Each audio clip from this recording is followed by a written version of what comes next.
What's up, guys? It's your boy Ruben. New week, new video. You know how we do. Jags fans took another L this week. Let's go ahead and talk about it. 23-13 to the Broncos. I didn't expect to win that game. It just had all the makings of disaster. We're not blocking the pass rush well. We're playing a team that pass rushes well, has a pretty good secondary. It was a recipe for disaster. Combine that with the fact that we just did not run the ball enough. James Robinson, 11 carries. You could tell they came in and they had some runs on the docket. You know, there was an emphasis on trying to go ahead and, get the run going, but we didn't stick with it. And I don't understand why, because the game was never like that out of hand for us to get away from it. And we're not set up to be able to throw the ball all over the field the way that they're trying to do. Especially, that's the strength of that defense. James Robinson, my friend Ryan, he told me to put his name on some of the conversations that I always bring on here. My friend Ryan, he's a big James Robinson guy. I told him to temper his expectations with James Robinson coming into this year because, and I hate it because it makes me seem like I'm a James Robinson hater. And I want you guys to understand I'm not a James Robinson hater at all by any means. I just don't see anything that makes him special, right? He doesn't have like crazy quickness or another gear like Saquon pre-injury or any of just any of the top backs. He doesn't have those things. But the one intangible he does have that you can get by with is he knows how to hit the hole. If the play is designed to go a certain way, if there's 3 yards to be got, he's going to get you 3 yards and maybe even fall for a 4th yard. These are things that they're not sexy, but they keep you in a positive state. It's, you end up in 3rd and short more often than not.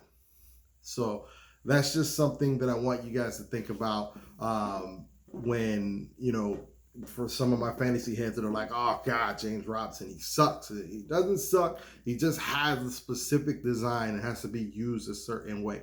When we were a power running offense, a la last year or the year that we went to the AFC Championship, like Leonard Fournette, he can do a lot of the things that Leonard Fournette does, right? He doesn't have the explosiveness that Leonard Fournette had, but he has better vision than Leonard Fournette has. What comes with some of these athletes is, they're so good and so physically gifted, and sometimes the mental takes a long time to catch up for them. And James Robinson has the mental minus, the superstar athleticism, right? So that's something that can be valued. He should be getting close to 20 touches. Close to 20 touches. We should use him to take the load and the burden off of Trevor Lawrence, because we are not currently equipped to support a quarterback like Trevor Lawrence right now. And it's mainly because of the pass blocking. Again, this was a better week discipline-wise compared to the debacle that Houston was, but we still got a ways to go. Again, if you've been listening, I haven't been the biggest Urban fan, and it's not necessarily just because of him, but a lot of it is just because of him, because I've openly questioned, the type of man he is and type person he is, and how that affects other men, right? So if me sitting at home, and some of us have a moral compass, feel some type of way about Urban Meyer, how do guys making millions of dollars going to respond to Urban Meyer, especially when you start losing? So just it's just food for thought. But we've hitched our wagon to him, and unfortunately, I feel like we're going to have to see that through. So what can I say? I prefer NFL experience, especially when you got the number 1 QB coming out the draft. Somebody has to show him the reins and let him know, how things are done. Somebody, needs to get in his ear and tell him the things he needs to hear and how to be a professional. And I have all the faith in the world that Trevor Lawrence has the right mental makeup, with the exception of one thing. He made the statement that he doesn't have a huge chip, that he doesn't want to manufacture it, he can't manufacture it or whatever. And it's a statement that came like from a place of, I don't want to say arrogance because arrogance is too strong, but let me give you an example of a few quarterbacks, right? Peyton Manning. Peyton Manning didn't have the physical tools, right? Of Trevor Lawrence, Patrick Mahomes, but he was a fiery guy. Tom Brady, fiery guy. Like, these are guys that you knew that it burned in their gut to lose, right? And then let me give you another example. See if this one rings a bell for you. Aaron Rodgers. Now, Aaron Rodgers, I think, is one of the most physically, in my opinion, Aaron Rodgers is the most physically gifted, talented quarterback I've ever seen throw a football with my own two eyes. Okay, and don't at me, Dan Marino fans. I was a little young during Dan Marino's heyday, so I didn't see Dan Marino throw, because I know a lot of people think Dan Marino. But Aaron Rodgers is the most physically talented quarterback I've ever seen throw the ball. But you see how he always seems to need help. He has the one Super Bowl. Tom Brady's got 7. Peyton Manning had 2. You see what I'm saying? Like, and I bring up Aaron Rodgers because there's an aloofness to Aaron Rodgers that is like, okay, he doesn't like to lose, but he's kind of like, we'll be all right. And those kind of guys are the guys that, like, that energy doesn't disperse to the team. Like, you need other leaders in the locker room. So there's a reason why the one Super Bowl the Packers won, they had a Charles Woodson in the locker room. You know, they had guys like that. They had a strong defense. They had like weapons everywhere. O-line. Like, he needed a lot to showcase what he can do, and that's always been my concern with Trevor Lawrence. Is I feel like he falls in that category. He's not a guy that boosts up everything around him, but if you give him the right tools in the kitchen, the man can cook. You know what I mean? So that's sort of where we're at with Trevor Lawrence, and that was sort of a concerning thing for me, and that's why I was kind of like. I was more of a Justin Fields guy, because I think Justin Fields is the kind of guy that can make stuff happen and overcome a circumstance, as opposed to, I need help. I need the O-line. I need the wide receivers. I need this. I need that. You see what I'm saying? So it's all in the mental makeup. Trevor Lawrence has all the tools in his bag, but he needs a little sauce, if you know what I mean.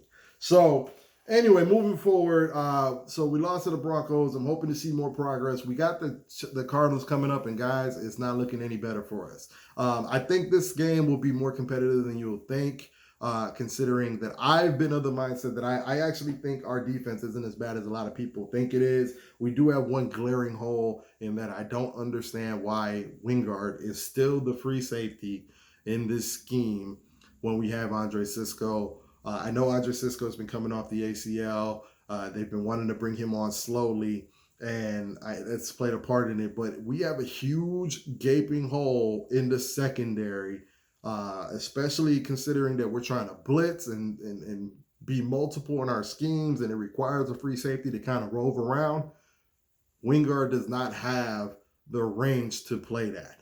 There was too much time, and there were too big of holes, and we need a guy with range. And Andre Cisco is the rangy type of safety that we need. We drafted him for a reason. What I don't understand is why we let go of Jared Wilson if we weren't going to. So Jared Wilson, while he's just ho-hum of a free safety, he's better than Wingard. So I don't know why we let go of Wilson if we weren't going to play Cisco just to be playing Wingard. And I don't have a beef with Wingard, but if he's your actual starter, that's a problem. You know, he's great to have as backup, but if he's your starter and guys know he's starting and they game plan for him, that's a problem, guys.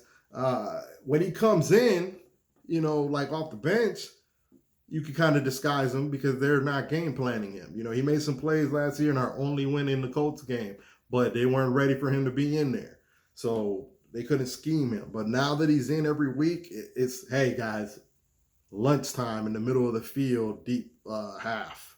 All right. So that's the problem. We got to fix that. We got to run the ball more. We got to support Trevor Lawrence more in that aspect. Play better D. Running the balls, I think, will help the D, and I think will help Trevor Lawrence. We have the weapons. I love DJ Chark. I love Marvin Jones Jr. I love Laviska Shenault. However, we got to do a better job blocking, and you can kind of see the chemistry is not quite there yet with Chark. So we'll see what happens this week with Arizona. We got a short turnaround. I think we got a Thursday night game right after this Sunday at Cincinnati. That might be where I pick like our first win, but the way we're looking, nothing's a given, guys. And Urban Meyer, I don't know what his track record is going to be coming off a short week, and we're traveling. So just keep that in mind. Don't look at this season as just a waste. Look at how your favorite players are progressing. I think Josh Allen's going to be special. We need Caleb on Chase on to really learn some stuff and come on. It's time for Miles Jack. I challenge Miles Jack to be the superstar that we've always thought he is. It's time. It's time to start, showcasing. It's time for the talent that we have to start showing that it's a sustainable thing, that they're not flashes in the pan. I challenge the Jaguars. We should all challenge the Jaguars and hope for the best. All right, guys, that's it for today. If you guys got questions, comments, concerns, remember to like. Definitely click the link. Another Level YouTube channel. Another Level Sports, YouTube channel. Like, subscribe. Appreciate all the support, and get at me. Bye.